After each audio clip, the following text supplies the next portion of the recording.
लीजिए बेटा, आपके सामने हम लोग मॉक टेस्ट 7 लेकर के आ गए। मॉक टेस्ट 7 ये हमारा होगा कि बच्चों के रिक्वेस्ट के कारण ऐसी बातें आएंगी, सर हिंदी में बनाते तो बड़ा अच्छा रहता।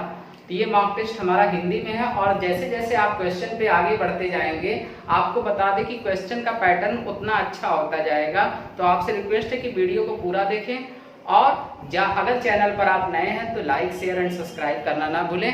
तो आते हैं क्वेश्चन नंबर 1 पे ध्यान देते हैं। क्वेश्चन नंबर 1 हमारा क्या कह रहा है, उस बात पे ध्यान देते हैं। क्वेश्चन नंबर 1 क्या कह रहा है? क्वेश्चन नंबर 1 कह रहा है कि एक धातु की मोटी पट्टी का तलीय घनत्व सिग्मा है, तो तल के निकट वैद्युत क्षेत्र, निकट पूछे चाहे दूर पूछे, तो मैं आपको बता दूं कि अगर धातु के कारण मोटी पट्टी होगा तो धातु के कारण जो इलेक्ट्रिक फील्ड होता है, मैं आपको बता दूं इलेक्ट्रिक फील्ड जब आप चाहे निकट पूछिए चाहे दूर पूछिए, इलेक्ट्रिक फील्ड जो होती है आपको बता दें कि it is independent to r होती है। Electric field is independent to r होती है, वो आर पे डिपेंड ही नहीं करती बेटा, आर पे वो डिपेंड ही नहीं करती। जब आर पे डिपेंड ही नहीं करेगी तो वो ऐसे ग्राफ दिखाती है और उसकी वैल्यू होती है सिग्मा अपॉन एप्सिलॉन नॉट होता है बेटा। तो सिग्मा अपॉन एप्सिलॉन नॉट होता है, तो इसका जो ऑप्शन हो जाएगा वो बी ऑप्शन करेक्ट होगा। आते हैं क्वेश्चन नंबर 2 पे ध्यान दीजिए। क्वेश्चन नंबर 2 हमारा क्या कर रहा है कि किसी प्रतिरोध R से बहता आवेश समय t के साथ बदलता है, तो Q बराबर AT माइनस dt स्क्वायर के अनुसार R में उत्पन्न कुल ऊष्मा है। तो देखिए ये क्वेश्चन बड़ा इंटरेस्टिंग है बेटा। मैं आपको बोलता हूँ कि जो हम पैटर्न बनाते हैं या जो क्वेश्चन लेके आते हैं, बहुत एक से एक क्वेश्चन आपके लिए जबरदस्त रखा जाता है। मैं आपको बता दूं कि बेचू एंट्रेंस 2019 का क्वेश्चन है, लेकिन आप ये भी देखिएगा कि नीट में 2016 में पूछा हुआ क्वेश्चन है। नीट 2016 का मतलब ये समझ जाइए कि बेचू एंट्रेंस और नीट का लगभग एक जैसा पैटर्न है बेटा, क्योंकि 45 क्वेश्चन आपके नीट में रहते हैं और 50 क्वेश्चन आपका जो रहता है वो बेचू एंट्रेंस में रहता है। तो ये मत सोचिए कि दोनों रिपीटेड क्वेश्चन है। देखिए नीट 2016 का ये पूछा हुआ क्वेश्चन जो है बेचू एंट्रेंस 2019 में पूछा हुआ क्वेश्चन है। तो देखिए आपको करना क्या है, सबसे पहले आपको धारा निकालनी है। तो जब धारा निकालेंगे तो वहां क्या कर देंगे, dq बाई dt कर देंगे। तो dq बाई dt कर देंगे तो धारा की वैल्यू जो आ जाएगी बेटा, यहाँ से a आ जाएगा और यहाँ से हो जाएगा 2bt। तो अब यहाँ पर धारा कब कब जीरो होगी बेटा, तो t बराबर जीरो होगी एंड t बराबर कितना आ जाएगा बेटा, जब यहाँ पर करेंगे तो a अपॉन 2b आ जाएगा। तो बस क्या करना है बेटा कि ये दोनों वैल्यू निकाल लिए तो आप इंटीग्रेट कर दीजिएगा। तो इंटीग्रेट कहाँ से कहाँ तक करेंगे, h बराबर क्या करेंगे, t बराबर 0 से लेकर के t बराबर 0 से लेकर के t बराबर 0 से लेकर के a अपॉन 2b तक इंटीग्रेट करना होगा। किसको, आई स्क्वायर आर dt कर दीजिएगा। जब ये आप करेंगे तो आपका आंसर आएगा a cube r upon 6d। Option number 1 correct होगा बेटा। अगर आप इंटीग्रेट नहीं कर पाते हैं तो मैं टेलीग्राम पे इसका सोल्यूशन आपको भेज दूंगा, आप हमारे टेलीग्राम से उसको देख लीजिएगा। बढ़ते हैं अगले क्वेश्चन की ओर, ध्यान देते हैं कि अगला क्वेश्चन हमारा क्या कह रहा है, उस बात पे ध्यान देते हैं। अगला क्वेश्चन ये कह रहा है कि किसी प्रतिचुंबकीय पदार्थ के परमाणु आवलिक अणु के लिए अस्थायी चुंबकीय आघूर्ण होता है। तो याद रखिएगा कि अगर प्रतिचुंबकीय पदार्थ पूछता है तो प्रतिचुंबकीय पदार्थ में जो अस्थायी चुंबकीय आघूर्ण शून्य होता है बेटा, क्योंकि जिसमें भी पेयर्ड इलेक्ट्रॉन होते हैं, दिमाग में बैठा के चलिएगा केमिस्ट्री के हिसाब से कि जिसमें भी पेयर्ड इलेक्ट्रॉन होंगे, पेयर्ड इलेक्ट्रॉन के लिए मैग्नेटिक डाइपोल मोमेंट जो होती है, चुंबकीय आघूर्ण जो होता है वो शून्य होता है। अगले क्वेश्चन पे आते हैं कि अगला क्वेश्चन हमारा क्या कह रहा है। क्वेश्चन नंबर 4 पे आइए। क्वेश्चन नंबर 4 पे ध्यान देते हैं। क्वेश्चन नंबर 4 हमारा क्या कह रहा है, इस बात पे ध्यान देते। क्वेश्चन नंबर 4 क्या कह रहा है कि प्रोटॉन और अल्फा कण के डी ब्राउली तरंगदैर्ध्य बराबर है। तो डी ब्राउली तरंगदैर्ध्य किसके किसके बराबर है, प्रोटॉन के और अल्फा कण के। जब दोनों के डी ब्राउली तरंगदैर्ध्य बराबर हैं तो H की वैल्यू तो चेंज नहीं होता, तो lambda upon pp proton lambda H upon pp हो जाएगा और यहाँ हो जाएगा H अपॉन p अल्फा। तो आप देखिए कि S से S तो बराबर है, कट जाएगा, तो pp जो हो जाएगा वो p अल्फा के बराबर हो जाएगा। अर्थात जब डी ब्राउली तरंगदैर्ध्य बराबर होगी किसकी, प्रोटॉन की और अल्फा कण की, तो दोनों के क्या बराबर है, p मतलब मोमेंटम, मोमेंटम को हिंदी में बोलते हैं संवेग। अर्थात इसके कौन सा ऑप्शन सही होगा, डी ऑप्शन करेक्ट होगा, अर्थात इसका मोमेंटम सही होगा। बढ़ते हैं अगला क्वेश्चन, हमारा बहुत फेमस क्वेश्चन है बेटा। जो भी क्वेश्चन आपके सामने लेके आते हैं एक से एक इंपॉर्टेंट क्वेश्चन रहते हैं। ये भी क्वेश्चन आपके बेचू एंट्रेंस में आया हुआ है। कह रहा कि एक रेडार 1 माइक्रोसेकंड 1 माइक्रोसेकंड की अवधि की तरंगे 100 माइक्रोसेकंड में भेजता है तो रेडार का परास होगा। देखिए रेडार एक इको प्रॉब्लम है। इको का मतलब समझते हैं, प्रतिध्वनि का प्रॉब्लम है। जब प्रतिध्वनि का प्रॉब्लम होगा तो जब प्रतिध्वनि के प्रॉब्लम को अगर आपको सॉल्व करना है तो इको वाला फार्मूला लगाइए प्रतिध्वनि का और आप आंसर पाइए। तो यहाँ पर अगर लगाते हैं तो रेडार का 2x बराबर c इंटू टी हो जाएगा। तो x बराबर अगर आप निकालना चाहेंगे तो x बराबर ct/2 हो जाएगा। स्पीड ऑफ लाइट, रेडार एक इलेक्ट्रोमैग्नेटिक वेव से 3 × 10⁸ स्पीड ऑफ लाइट और 100 माइक्रोसेकंड मतलब 100 × 10⁻⁻6 हो जाएगा अपॉन 2। अब इसको सॉल्व कर लीजिए। इसको सॉल्व करेंगे तो 1.5 मतलब 15 किलोमीटर आएगा बेटा। इसका आंसर जो आएगा वो 15 किलोमीटर आएगा। रेडार एक इको प्रॉब्लम पर बेस्ड है और यहाँ पर सी इसलिए रखा गया है क्योंकि ये एक इलेक्ट्रोमैग्नेटिक वेव्स है और each and every electromagnetic waves moves with speed of light. तो स्पीड ऑफ लाइट से मूव करते हैं तो मतलब 3 × 10⁸ से मूव करते हैं, इसलिए इसका आंसर जो आएगा वो 15 किलोमीटर आएगा। आप बढ़ते हैं अगले क्वेश्चन की ओर, ध्यान देते हैं कि अगला क्वेश्चन क्या कर रहा है। अगला क्वेश्चन भी बहुत फेमस और बहुत इंपॉर्टेंट क्वेश्चन है कि ट्रांजिस्टर के उभयनिष्ठ आधार अभिन्यास I की वैल्यू हमारे पास गिवन है और यहाँ पर अल्फा की भी वैल्यू गिवन है। आपसे पूछा जा रहा है कि IB का मान क्या होगा। तो मैं आपको बता दूं कि अल्फा बराबर होता क्या है ये भी आप जान लीजिए। तो अल्फा का जो प्रयोग होता है कॉमन बेस में होता है। अल्फा का जो काम होता है वो कॉमन बेस में होता है। तो अल्फा का जब यहाँ पर प्रॉब्लम लगाएंगे तो अल्फा बराबर हो जाएगा IC/IE। कौन सा क्वेश्चन हम लोग सॉल्व कर रहे हैं? क्वेश्चन नंबर 6 को ध्यान में रख के चल रहे हैं। तो 0.95 तो ये अल्फा की वैल्यू हो गई। IC की वैल्यू आप पहले निकाल लीजिए। ऐसा क्यों कर रहा है अभी थोड़ा देर बाद बताते हैं। 1 माइक्रोसेकंड ये है तो यहाँ पर 1 से मल्टीप्लाई कर देंगे तो IC की वैल्यू आ जाएगी।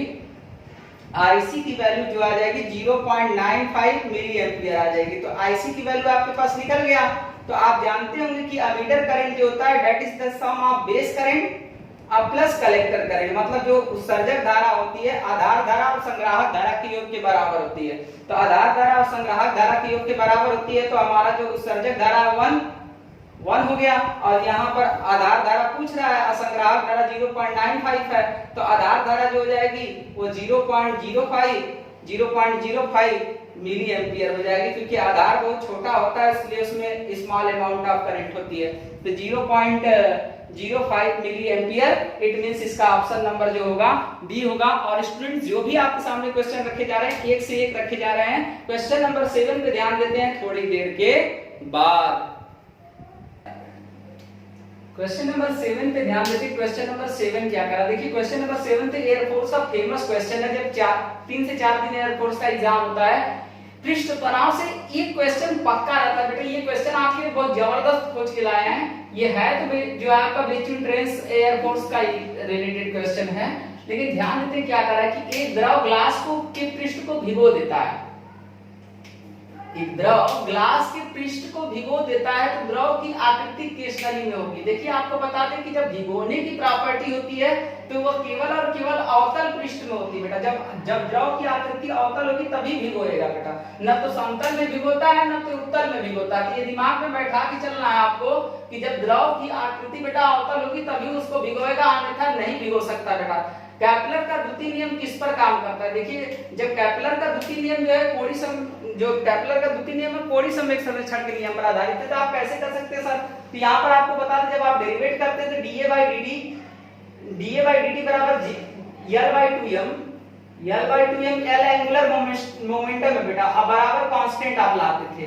तो जब आप कांस्टेंट लाते थे देखिए यहाँ पर क्या है एंगुलर मोमेंटम L क्या है? एंगुलर मोमेंटम में कोणीय संवेग है तो अर्थात क्या संरक्षित रहता है? तो कोणीय संवेग संरक्षित रहता है। तो इसका ऑप्शन जो हो जाएगा बेटा वो थर्ड ऑप्शन करेक्ट होगा बेटा। ये बहुत ज्यादा जो भी क्वेश्चन आपको लेकर आया हूं बेटा वो एकदम एक से एक बड़ा क्वेश्चन है बेटा और सब किसी न किसी एग्जाम में पूछे हुए क्वेश्चन है। अगला आपको बता दें कि कण की स्थिति जो है u बराबर हाफ के x² + y² है तो कण पे लगने वाला बल। तो देखिए यहाँ पर क्वेश्चन दिया जो 9वां क्वेश्चन है वो थोड़ा सा अधूरा है इसलिए क्योंकि यहाँ पर ये नहीं बोला कि कंजर्वेटिव नेचर है कि नॉन कंजर्वेटिव नेचर है। अगर हम कंजर्वेटिव नेचर को लेकर के चलते हैं तो कंजर्वेटिव नेचर के लिए F बराबर -du/dr होता है। F बराबर -du/dr होता है। तो यहाँ d जब लिखते हैं बेटा यही गलत है, आपके इंटरमीडिएट में भी लिख दिया है d ही गलत है। d/u/r होता है। एक्चुअल में डेबा है क्या? डेबा इज अ डिफरेंशिएशन। यहाँ पर x और y डेरिवेटिव को एक साथ कर सकते हैं। जब x के रिस्पेक्ट में करते तो y एज ए कांस्टेंट रहता है, y के रिस्पेक्ट में करते तो x एज ए कांस्टेंट रहता है। तो आप यहाँ पर देख लीजिए, x के रिस्पेक्ट में करेंगे तो ये 2 पहले चलाएगा, y के रिस्पेक्ट में करेंगे तो ये पहले चलाएगा। तो दोनों में 2 पहले चलाएगा और 2 कॉमन है तो 2 से 2 कट जाएगा। तो इसका ऑप्शन नंबर कौन सा हो जाएगा? डी हो जाएगा बेटा। अगला क्वेश्चन भी बहुत ही फेमस है कि आदर्श तरल के लिए श्यानता गुणांक होती है। देखिए, आदर्श तरल उन्हें कहते हैं जिनमें शून्य संपीड्य और शून्य श्यान होना चाहिए। शून्य श्यान, तो श्यानता गुणांक पूछ रहा है, तो शून्य श्यान होना चाहिए, अर्थात श्यानता गुणांक उसकी कितनी हो जाएगी बेटा? शून्य हो जाएगी। तो अर्थात इसका ऑप्शन नंबर कौन सा होगा बेटा? डी ऑप्शन करेक्ट होगा। अगला क्वेश्चन देखिए, हम सारे क्वेश्चन एग्जाम जब मैं पढ़ा रहा था तो उसमें सारी बातें यहाँ पर हमारे नोट्स में है। गैस की श्यानता गुणांक ताप पर किस प्रकार निर्भर करती है? देखिए, गैसों में ताप बढ़ाने पर श्यानता बढ़ती है, गैसों में ताप बढ़ाने पर श्यानता क्या करती है? बढ़ती है, जबकि द्रवों में ताप बढ़ाने पर श्यानता घटती है बेटा। तो गैस में पूछ रहा है, तो गैस में ताप बढ़ाने पर श्यानता बढ़ती है, इसलिए इसका ऑप्शन नंबर क्या हो जाएगा? बी करेक्ट हो जाएगा। अर्थात ताप बढ़ाएंगे तो द्रव की श्यानता क्या होती है? बढ़ती है बेटा। ये दिमाग में बैठा लीजिएगा, मैं अपने नोट्स में बता चुका हूँ। अगले क्वेश्चन पे ध्यान देते हैं। कह रहा है कि ऊष्मागतिकी का प्रथम नियम किस पर आधारित है? तो ऊष्मागतिकी का प्रथम नियम जब आप बोलते हैं तो d की बराबर क्या बोलते हैं? dw प्लस du बोलते हैं। तो ये क्या है? एक तरह का dq क्या है? ऊष्मा एक प्रकार की ऊर्जा है। तो अर्थात यहाँ पर जो हो जाएगा, ऊष्मागतिकी का प्रथम नियम जो होगा वो ऊर्जा संरक्षण के नियम पर आधारित होगा। अगले क्वेश्चन पे ध्यान देते हैं कि अगला क्वेश्चन हमारा क्या कर रहा है, उस बात पे आते हैं। तो अगला क्वेश्चन हमारा ये कह रहा है बेटा, क्वेश्चन नंबर जो हमारा होगा वो 13 होगा। और क्वेश्चन नंबर 13 ये कह रहा है कि समतापी अवस्था में गैस को दी गई ऊष्मा काम में आती है। समतापी अवस्था में अगर पूछेगा तो समतापी में क्या होता है बेटा? अगर समतापी लिख दिया तो समतापी में क्या नियत होती है? समतापी अगर लिख दिया तो ताप क्या होती है बेटा? नियत होती है। अगर समतापी में ताप नियत होती है तो du वहां पर क्या हो जाएगा? du बराबर Cp into dt होता है, तो du तो 0 हो जाएगा। तो फर्स्ट लॉ ऑफ थर्मोडायनेमिक्स लगाइए, dw बराबर du प्लस du, तो du तो 0, तो संपूर्ण ऊष्मा किस में बदल जाएगी? संपूर्ण ऊष्मा बदल जाएगी कार्य में बदल जाएगी। तो संपूर्ण ऊष्मा किस में व्यय होगी? वाह कार्य करने में होगी। इस तरीके से क्वेश्चन नंबर 13 का जो आंसर हो जाएगा वो बी हो जाएगा। क्वेश्चन नंबर 14 को देखते हैं थोड़ी देर के बाद।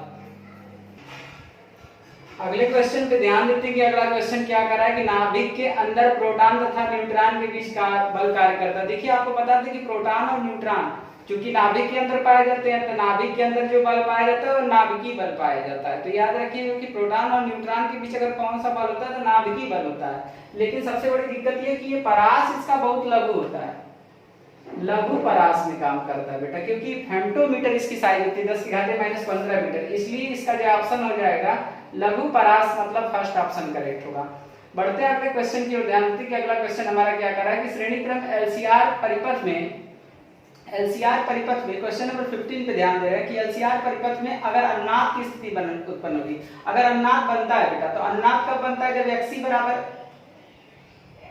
xl होता है। तो xc जब xl के बराबर हो जाएगा तो पूरी वैल्यू 0 हो जाएगी, तो z मिनिमम हो जाएगा। और जब z मिनिमम आ जाएगा तो r के बराबर हो जाएगा। और जब किसी सर्किट में जब केवल r के बराबर हो जाएगा तो क्या हो जाएगा? प्योरली रेजिस्टिव सर्किट हो जाएगा, शुद्ध प्रतिरोध वाला परिपथ हो जाएगा। तो जब शुद्ध प्रतिरोध वाला परिपथ होता है तो हम आपको बता चुके हैं कि V और I दोनों समान कला में होते हैं, क्योंकि purely resistive circuit Ohm's law को फॉलो करती है। तो फेज डिफरेंस कितने डिग्री का हो जाता है?